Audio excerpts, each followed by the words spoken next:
make a start. So welcome everybody, and it's great to see some new faces and a few new names in the attendees this morning.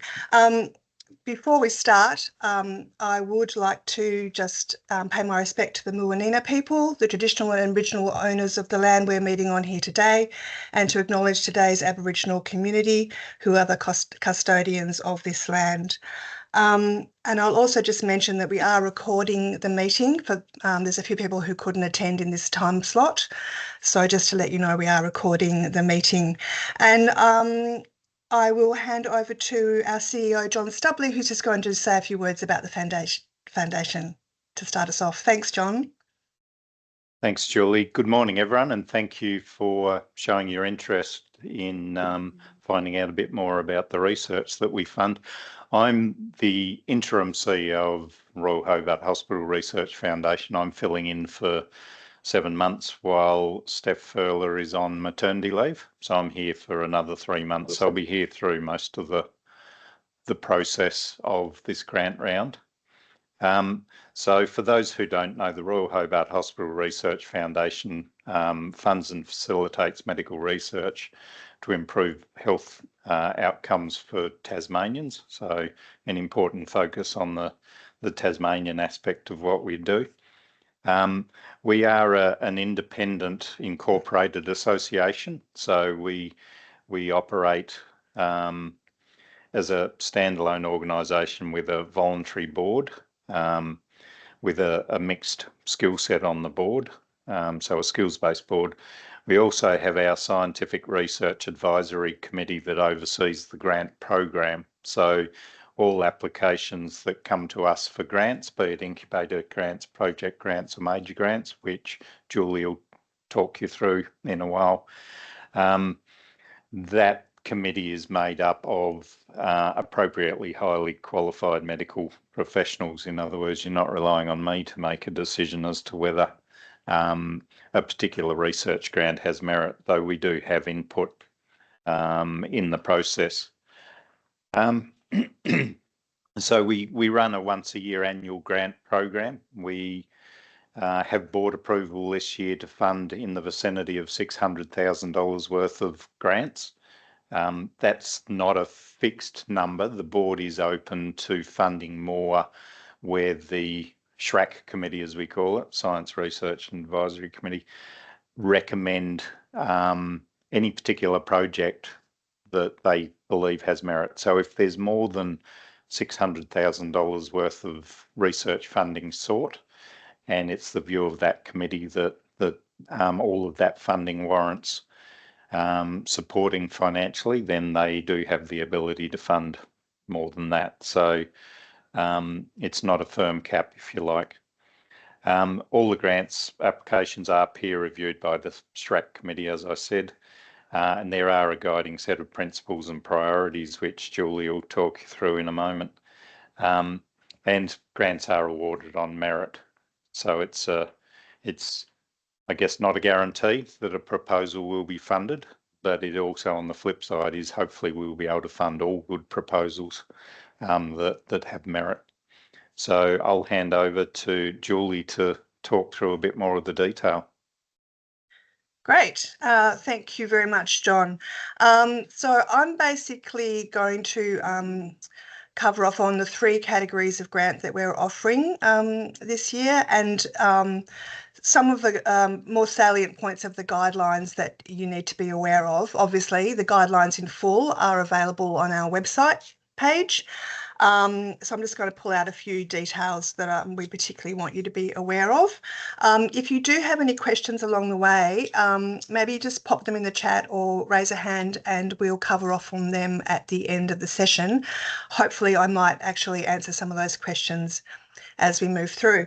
So as John mentioned, there are 3 categories of grants that we offer. The first 2, incubator grants and project grants, are 12-month grants, and then the major project grant is for a 3-year study. All of the grants that we offer need to address at least one of our strategic research priorities that have been identified by the SRAC, and these are aged care, including diseases of the elderly, a healthy start to life, which is maternal and child health care, chronic disease, including cancer, is a big one, obviously, health service delivery and outcomes, and social determinants of health. And this is things like income, housing, and access to affordable healthcare, things like nutrition comes into that, those sorts of things. So your research study must be in at least one of those areas. But they're pretty broad areas, so I think that would cover most people's research areas. In addition, we have some guiding principles that your research should be aimed at, and these are to demonstrate, and this is a really important one, to demonstrate potential benefit to the health and wellbeing of Tasmanians. Our research grants, our whole mission as a foundation is to improve health outcomes for Tasmanians. So the research grants that we award are to fund research that goes towards that aim. We also want to demonstrate building of local clinical research capacity at the Royal Hobart Hospital, and therefore you will find in the guidelines one of the things you must have is somebody, at least one person on your research team needs to be employed at the Royal Hobart Hospital. We are the Royal Hobart Hospital Research Foundation, after all. The third one is to enable research collaboration across disciplines and among researchers at various stages of their career path. So, some of our grants are aimed towards sort of early career researchers and junior researchers, and what we're trying to do here in Tasmania is to help those younger researchers or junior researchers get some runs on the board, so that later in their career they've got a track record that will help them to apply for larger national grants through the NHMRC, for example. Then we have demonstrate the potential for tangible and measurable benefits arising from proposed work, including health service outcome, publications in journals, patent application, etc. So we want to see some outcomes from that research. There we go. Right, so as I said, the two 12-month research studies are incubator grants, so that's for up to a grant of up to $10,000, and we do give multiple incubator grants each year. These are to allow researchers to develop a new idea, create a pilot study, or an opportunity to gather empirical evidence. So it might be a data linkage study, for example. So these are small grants, seed funding for a new idea, or just to do some initial investigation into a research idea. We do have actually one additional incubator grant available this year, which is targeted towards improving the lives of those diagnosed with primary brain cancer. And there is a question on the application form where you can tick if you are applying for that targeted funding, and that funding is in addition to the general funding pool of $600,000 that John mentioned before. The second 12-monthly grant is a project grant, and this is for up to $25,000. So these are for projects that might actually evolve from earlier funding through an incubator grant, or just where evidence demonstrates that a higher level of investment is warranted. So it's a bit more meaty than a incubator grant study. Similarly, we do have some additional targeted funding, and this is for research into life-threatening medical conditions of infancy. So there is an additional project grant fund or funding. In actual fact, I think we have about $30,000 tagged for that funding this year. So it could be one project grant for a little bit more than $25,000, or it might end up being two grants of $15,000, depending on what applications come through. But again, that funding is in addition to the general pool. Now, as a CIA or Chief Investigator A, the lead investigator on the project, you can actually make an application for each of those grants. So you can be CIA as an incubator grant, one incubator grant and one project grant in this current round, just for your info. Okay, so what are the outcomes that we're looking for these grants? And these are the things that the SHRAC will be looking for in your application as they go through and assess your application. So they're looking for a scientific approach to the investigation, feasibility, rationale, methodology, timeframes, and innovation. They'll be looking to see if it's adequately resourced, either solely through this grant program, or in many cases there'll be additional sources of in-kind of funding or in-kind support, like in-kind salary support through your through the hospital or through the UTAS. So they'll be looking at your budget to see whether your budget is adequate for the research that you're intending to do. The manner by which clinical adoption of research findings is likely to occur as a key outcome. As I said earlier, the research team must include at least one paid member of staff or formal appointment to the Royal Hobart Hospital, and at least 80% of the research should occur in Tasmania. If that's not the case, there is an area on the application form where you can put a justification, but given, as I said, that our mission is to improve health outcomes and do research in Tasmania, obviously the more of that research that actually occurs in Tasmania, the better, although we do acknowledge that there might be some collaborative studies with someone like Monash University, for example, is a common one. So when you're putting your budgets together, there are a few things to note. One is that no more than 25% of the funding should be applied to equipment. So we're funding research. We're not funding purchase of equipment, essentially. Obviously, to do that research, some equipment sometimes needs to be procured, but as long as it's under 25% of the total, that's fine. Grant funding can't be used, this is in the incubator and the project categories, grant funding can't be used for attendance at conferences, workshops and or team meetings. So any travel expenses that you want to claim as part of your budget have to be deemed essential and directly related to the project, like fieldwork, for example. If you're going out to conduct participants, surveys or meetings elsewhere, then that's acceptable, but not just to get the project team together, for example. And also useful to note that for the incubator and project categories, all the UTAS costs, ethic fees and governance fees are waived. We have a waiver in place for those two grant categories, so you don't need to include those fees in your budget. Okay, so when the SHRAC comes to assess, and as John mentioned, the SHRAC does assess each and every application. Here's the scoring criteria and the weightings given. So research quality, including significance, innovation and impact is 40% of the score. Potential for outcomes to benefit the health and wellbeing of Tasmanians, 20%. Potential to build local research capacity, including at the Royal Hobart Hospital, 15%.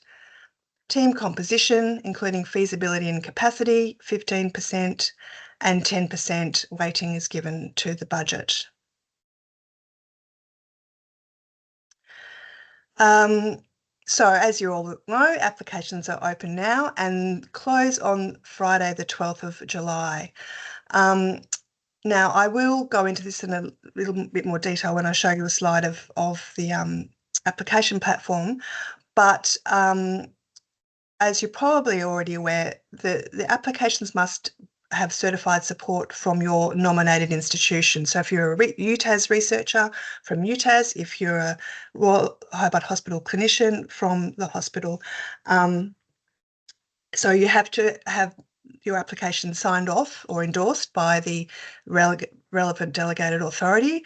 And so you need to ensure you leave enough time for this and we would suggest at least a week. The SHRAC assesses all the applications, and that happens through August and September, and then applicants are notified of the outcomes in early October, and we will notify both successful and unsuccessful applicants at that time.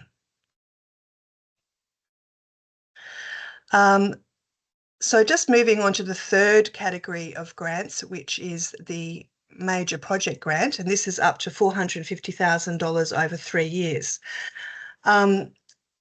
This grant is to enable an early to mid-career researcher and their team to undertake a focused program of research.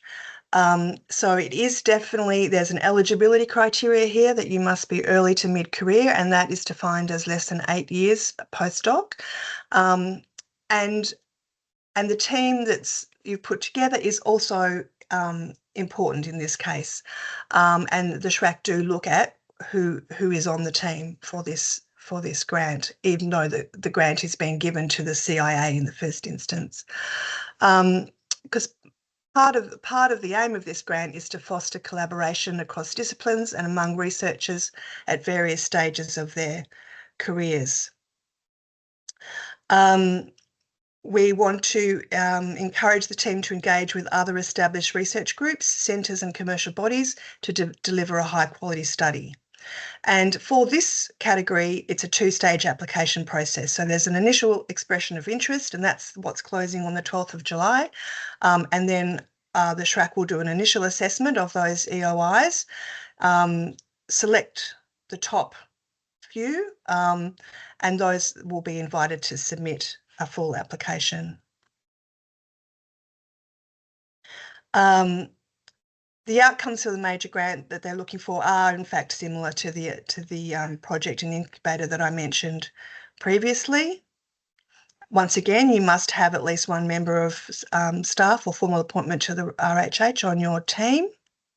And obviously we're looking for things like feasibility, rationale, methodology, timeframes and innovation to be clearly defined in your application. So I mentioned the eligibility, and this is often brought up as a question for this grant. So the CIA must be early to mid-career level, and that's defined as postdoc or equivalent, but no more than 8 years from the date the qualification was awarded at the closing date for applications, and this is 18 October 2024. So that 18 October is actually the closing date for the second stage, all right? So you must be no more than 8 years as of from qualification as of 18 October, and employed at a level no higher than a level C academic. A PhD student may apply as a CIA, subject to confirmation that their doctorate has been passed by that date, 18 October 2024. And we do take career disruption into account. There's a full definition of what constitutes career disruption in the guidelines. Now, a CIA, for the major grant, a CIA can only appear on one major project grant in the current round, and that includes being named as a team member in any role on another major project. Because this is a larger grant, and the CIA has to lead the investigation, that they need to focus on this one major project in the current grant round. However, they can still apply for an incubator and a project grant if they wish, although I would suggest that that's a fair, I don't know about your capacity to do all three of those. Rare that we would have someone apply in all three categories. The budget for major project grant needs to be split evenly across the 3 years, so it's basically $150K per annum. The grant may include the salary of the CIA and other research assistants, plus equipment and consumables, but no more than 25% of funding to be applied to equipment. and no more than 2.5% of funding to be applied towards attendance as conferences unless you can provide a rationale for this. Here's the scoring criteria and weightings for the major project grant. So extent to which you're meeting the guiding principles, 25%, scientific quality of the project, 35%, significance and or innovation and or impact, 20%, and team quality and capability relative to the opportunity, 20%. So you can see there is quite a focus on the research team in this project, in this grant category. As I said before, it's a two-stage assessment process, and the initial EOI closes on the 12th of July, the same as the other categories. Applicants will be notified of the initial outcomes late September. Top EOIs will be invited to submit a full stage 2 application at that time. And that second stage application will be due by the 18th of October. The final assessment round by the SHRAC for this grant takes place during November, and the lucky grant recipient is announced in mid-December. So you may know that this year we have implemented an online application process through our grants platform. I can see that some of you have already registered for this and started your applications. For those who haven't, it's a pretty easy process just to log in. This is the home screen. You log in and register, and it's an instant registration, and you can start an application right there from the home screen. Although I will just flip to, just give me a second, and I will just go to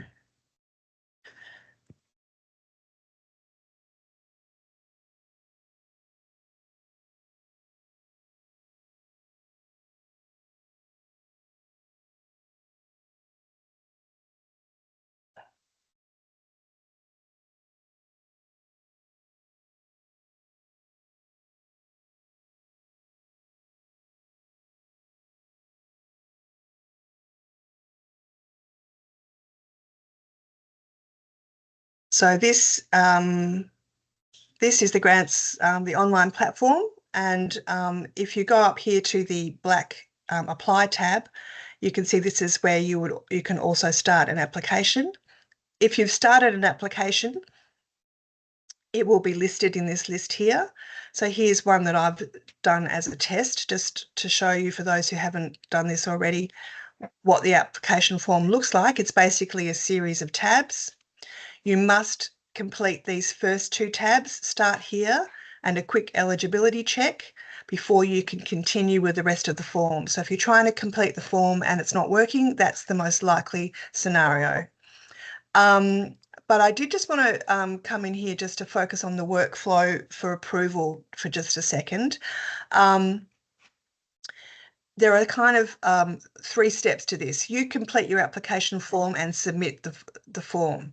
Once it's submitted, in the first instance, it will go for UTAS applications to the UTAS pre-award team, and for THS applicants to your THS business manager for initial approval. That is to say, they know about this project and it's been approved by the organisation or the institute.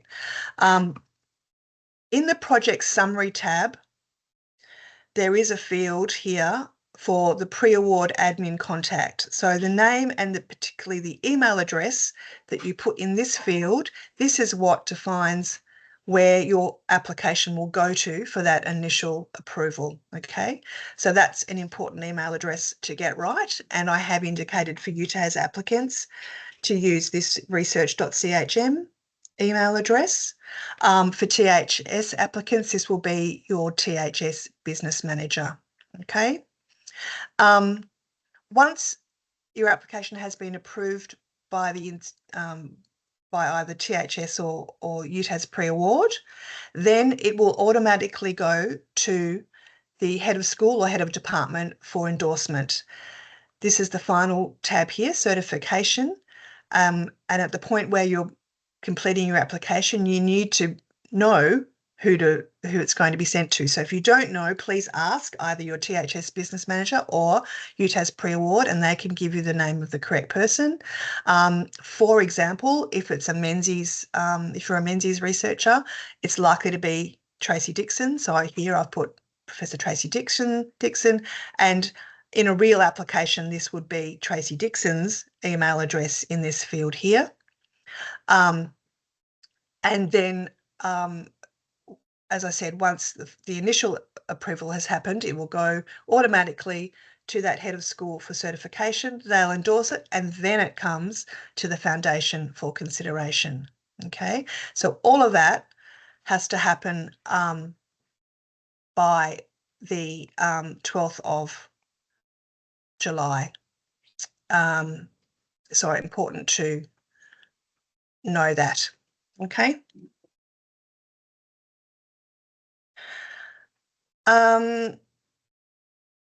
All right, ethics and governance. So if your grant application is successful,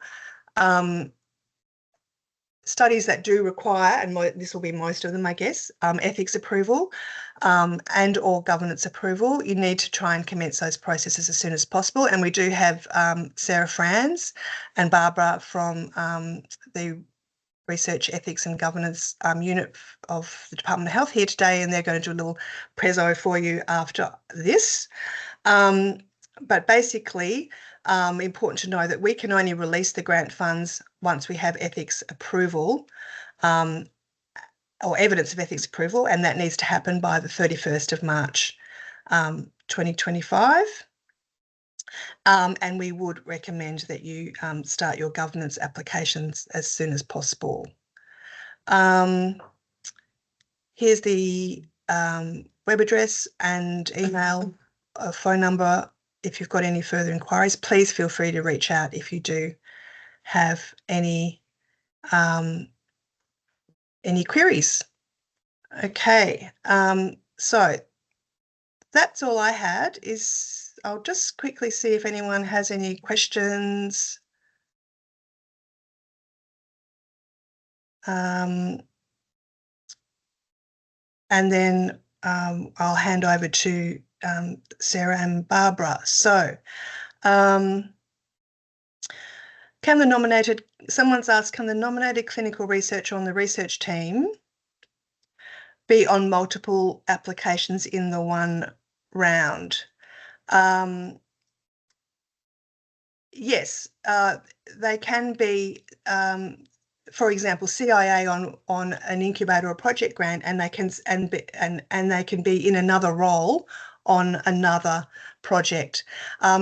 If you go to our website and onto the research grants page, there is a link to a capping rules table, and hopefully that would make it clear to you. If you have a look at that, who's this question from? Mark. Mark, if you have a look at that and it's still not clear, please feel free to give me a call and we can talk through your specific situation.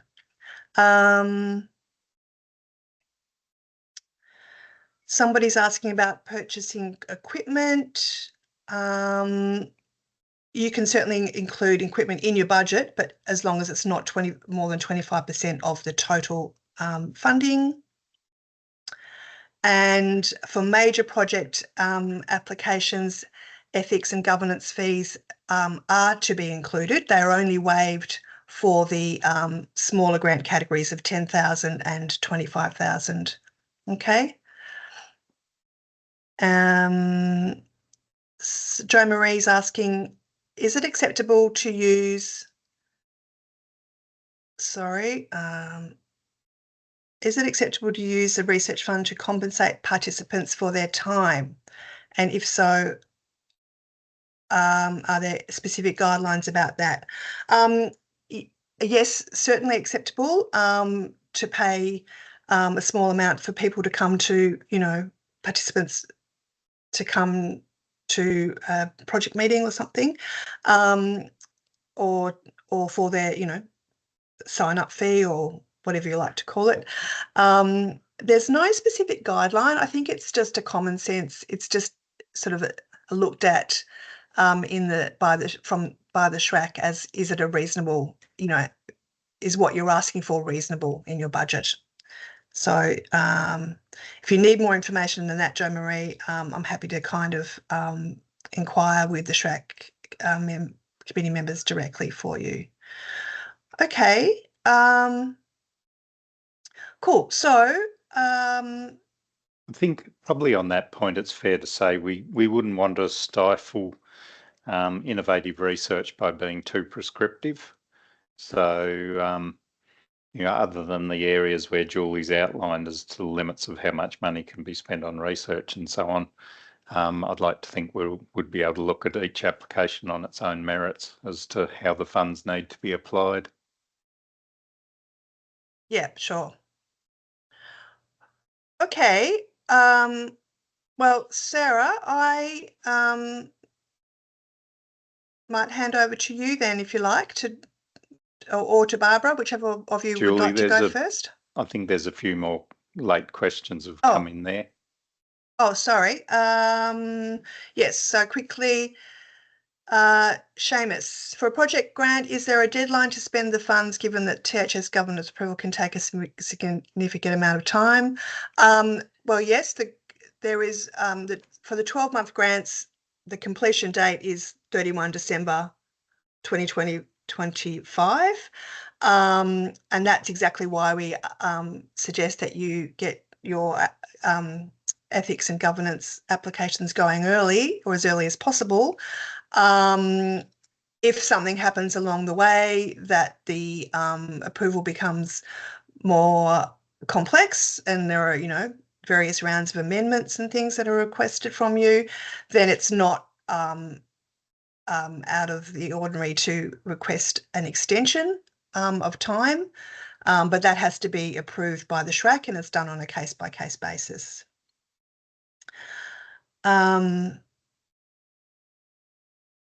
Caitlin's asking, would it be possible to use a $10,000 grant, so an incubator grant, to fund the impact, engagement, knowledge translation work at all at the end of a research project? I think yes, Caitlin. I would probably pass that query through to the chair of the SHRAC to get a more informed opinion on that. But I'll take that question on notice and let you know.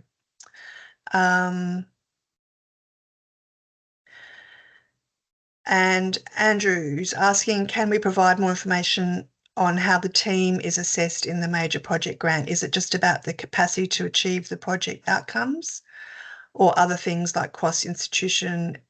It's definitely about collaboration, Andrew, and also it's about both of those things, collaboration and also the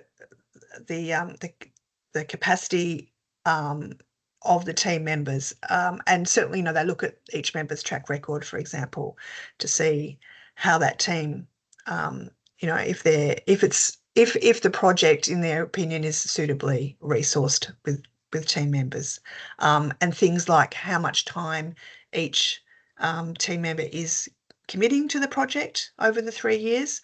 And I didn't mention this specifically back when I was talking about it, but it is mentioned in the application form for a major project grant that for the CIA, for a major project grant, they would be looking at a time commitment of at least 0.4 FTE as a CIA. Okay. Great. Right, so Sarah, we will hand over to you now. Thank you. Thanks, Julie. Barbara's going to manage our slides today. Thanks for inviting us to join. We would also like to add our acknowledgement of country to yours and to pay our respects to the traditional and continuing custodians of the land on which we meet, and to the elders past, present and emerging, and extend that acknowledgement and respect to any Aboriginal people with us today. So this year's a bit special for us, where it's the first year where we've been able to, in previous years, we've presented on research governance within the department. That was, I guess, it became a very formal and centralised process in 2020. We've been working towards having both research ethics and governance within the department, and this year saw the establishment of our low risk ethics committee. So today we're going to talk a bit on ethics and the Department of Health's Research Ethics Committee, as well as governance. We're going to cover the scope. As you can see there, we'll talk a bit about the protocol, methodology, mechanics of applying for ethics or governance through the Department of Health, which is through Regis. We're going to just briefly outline the mandatory documents and then answer questions. We'll try not to talk for too long. We want to really keep it focused around some brief information that you can think about in preparing your grant applications, and then we can weight it more heavily later in the year when it's more relevant. Thanks, Barbara. So every year, I know some of you have been at these presentations previously, but every year we go back to our guiding policy document within the department, which is the Research Governance Policy Framework. And just to remind everyone that if you're wondering, you know, do I need to apply for research governance? You simply need to think about, am I intending to conduct research within the Department of Health or Tasmanian Health Service that involves participants, whether they be staff or patients or clients, the participants' data, THS or Department of Health or Ambulance Tasmania facilities, participant samples or specimens that are within the control of those entities, and what have I missed? Facilities and infrastructure. So if you're intending to conduct research using involving staff, patients, data, specimen or samples, then yes, you will need to apply for research governance. Thanks, Barbara. Thank you. I'm actually, are you there? Yep. So I'm actually picking up on the importance of the protocol and the project description. So I'm aware that when you submit your application for the grant, that you will actually give a reasonably detailed outline of what your project involves. However, what we require from you in addition, really not in addition, but separately from that is actually a project protocol or description that a protocol description that, sorry, everything's gone a bit weird. Are people still seeing yep. Hello? Yeah, we can still see it. Oh, the good, protocol, thank you. project description. Oh, good, thank you. Sorry, things changed suddenly on the screen. Yep, so the project protocol description, and that we actually require that you go through that in reasonable detail. One of the things that actually holds projects up through ethics and governance is usually the quality and also the completeness of, in fact, the protocol and the remainder of the application. So the protocol, if you're from UTAS, will be familiar with this because they have a similar one on the UTAS website. We all steal it from the NHMRC, but it actually requires that you provide adequate background in response to these kinds of the various areas that are there. And I kind of think of that actually as the skeleton. If you've got a really strong skeleton, your project should be strong as well. The other thing that we really want you to focus on is very much the idea of having a sound methodology. What we've noticed with projects that begin to come through is people are often unable to articulate fairly clearly what their the type of method that they're actually utilising when they undertake the study. And I think Grimes and Schultz, this is actually quite a helpful reference. It's from the Lancet in 2002. They actually set out, they did a series of papers on different methodologies, but they really talked about how important it is that we are quite explicit about what kind of methodology you're engaged in. If you think of with this here, did investigator assign exposures? We're actually talking about whether there's some kind of intervention, and therefore whether it's an experimental study or an observational study. So people wanting to do qualitative studies, yours will actually fall within here. And if you don't have a comparison group, which many qualitative studies don't, then yours is actually a descriptive study. But if you actually do have one, then start thinking about what kinds of studies it actually is, but be really, really clear about the kind of study that you're undertaking. And I think a strong methodology sort of adds depth to that, to the study. What we do at the Department of Health is we require people to submit things through RHHHRF. Now, we currently have a low risk pathway. So if you're undertaking a project that is low risk, we actually request that you submit your ethics application through the Department of Health and through RHHHRF. The RHHHRF website is actually there. It's just regis.health.newsouthwales.gov.au, and you can actually register. So if you don't have an account already, just go ahead and register. And ensure that anybody on your particular study registers through there as well. The Regis website actually manages both ethics and governance. So it looks something like this, you actually register first. Then what you do is you actually register your project. Now, don't press submit until you actually have a protocol. In fact, it won't let you submit until you upload your protocol. So be sure that you've actually got a well-developed protocol. What we often ask people to do is to contact our office before they submit their protocol, so we can have a quick look over it and give you some feedback and fairly quickly about whether anything's missing. And then once you submit your protocol and your project's registered, Regis will automatically generate your HREA, your Human Research Ethics application, and there are a range of mandatory documents.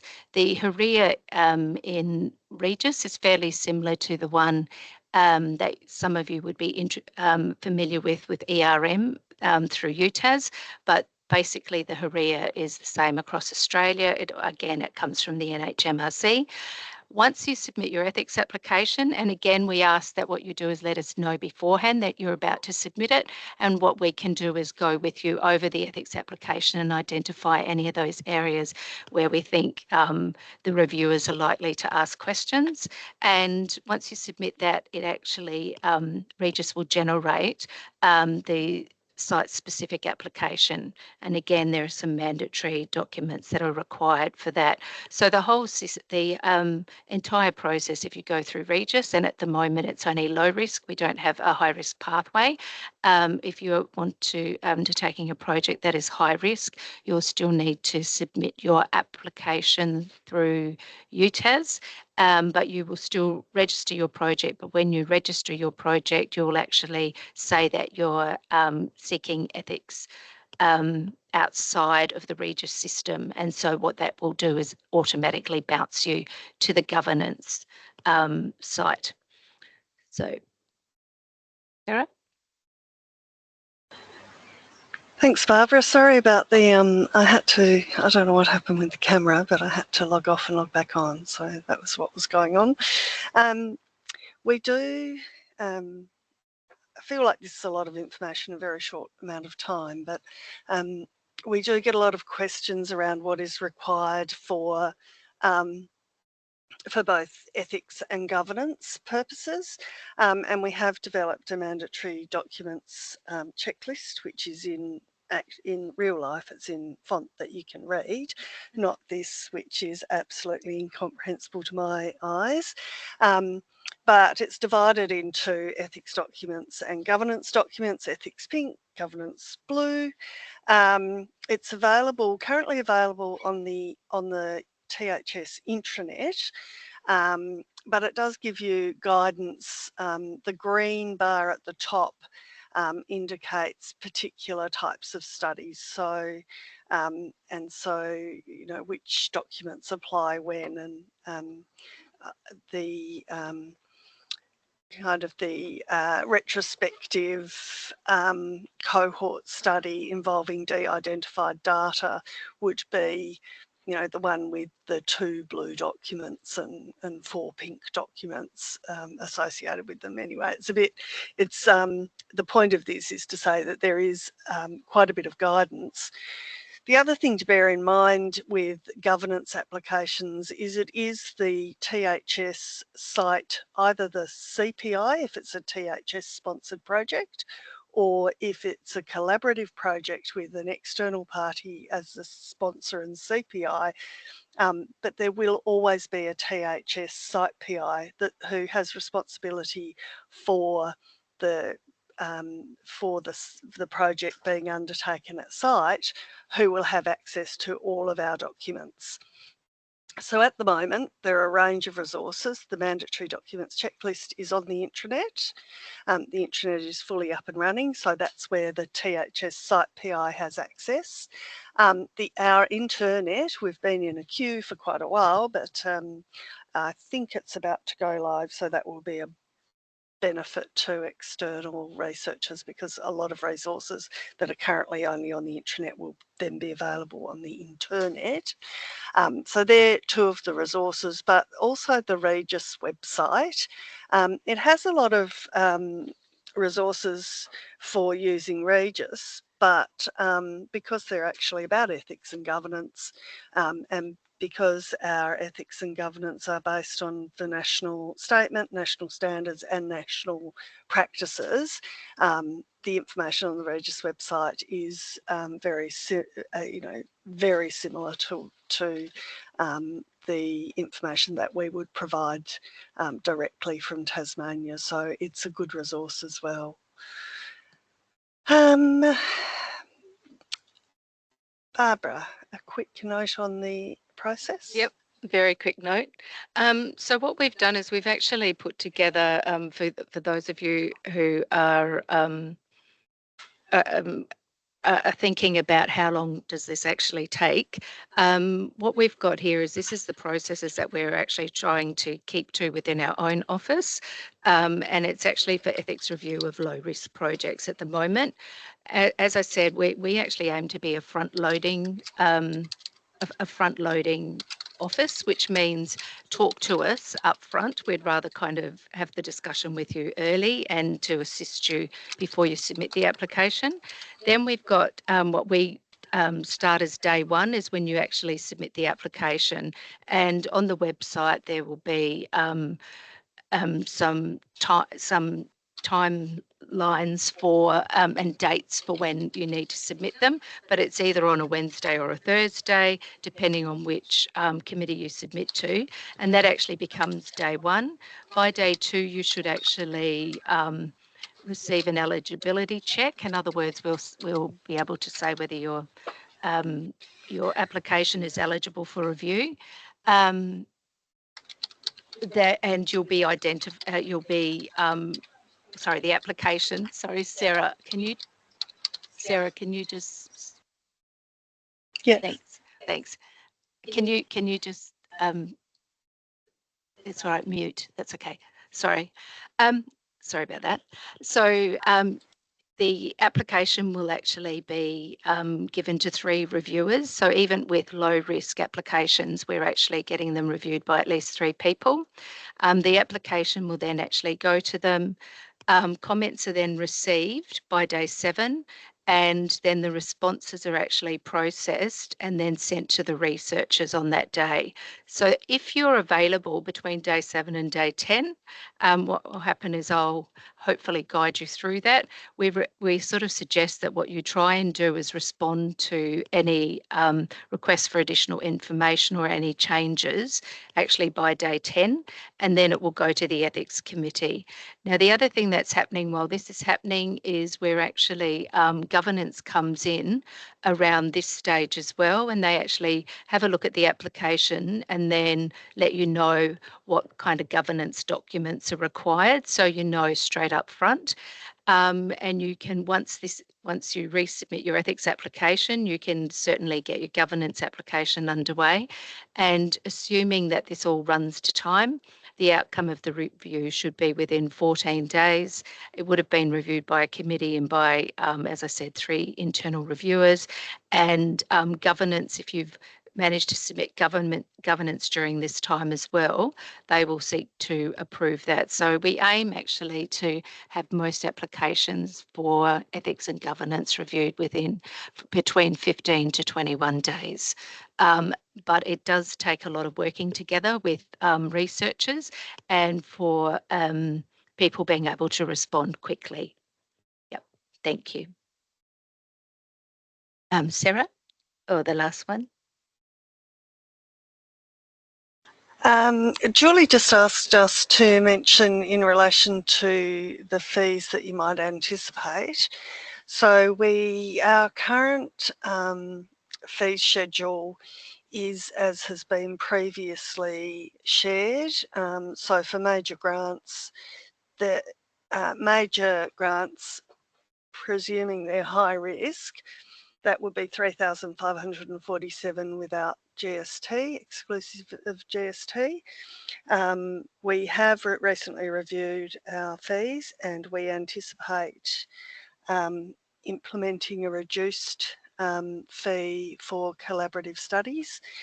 That hasn't yet occurred. So the very clear advice we've been given from our Deputy Secretary, Dr. Dinesh Arya, is that the current fee schedule stands. So if you're submitting an application for a major grant, you should forecast a fee of 3,000, I think it's 3,547. I'll double check that. I can share the fee schedule. But what we do is we apply it at the time of pass through. So if you budget for that and in the meantime the fees reduce, then we will charge the reduced fee applicable at the time of submission. And as Julie mentioned, there's not currently a fee applicable for the incubator and project grants. And does anyone have any questions for either Barbara in relation to research ethics or for me in relation to research governance? Sarah, I can see that someone's asked in the chat about specifically ethics fees for THS ethics. Can Barbara maybe answer that question? This would be in relation to a major project grant, I guess, because it's waived for the smaller categories. So, I mean, I guess it depends whether they're going to use the, our committee at the moment is a lower risk committee. So if most of the major grants that we've seen come through have been the higher risk yeah, applications, sure. so they'd go to UTAS. or wherever, depending on what they're doing. Research.governance, I can put that in the chat, research.governance@health.tas.gov.au. That is all available on our internet at the moment. The thing about our internet site at the moment is that it is out of date in respect to Regis and also to research ethics. So much of the information is there. There's a checklist there that is reasonably current and relevant, but it's just that there are other things that are out of date, which is a little bit frustrating for everyone. At health.tas, I'm just putting this in the chat, trying to do two things at once. So we also, we have 3 appointment times. We call them consultation times. They're windows of a couple of hours during the week.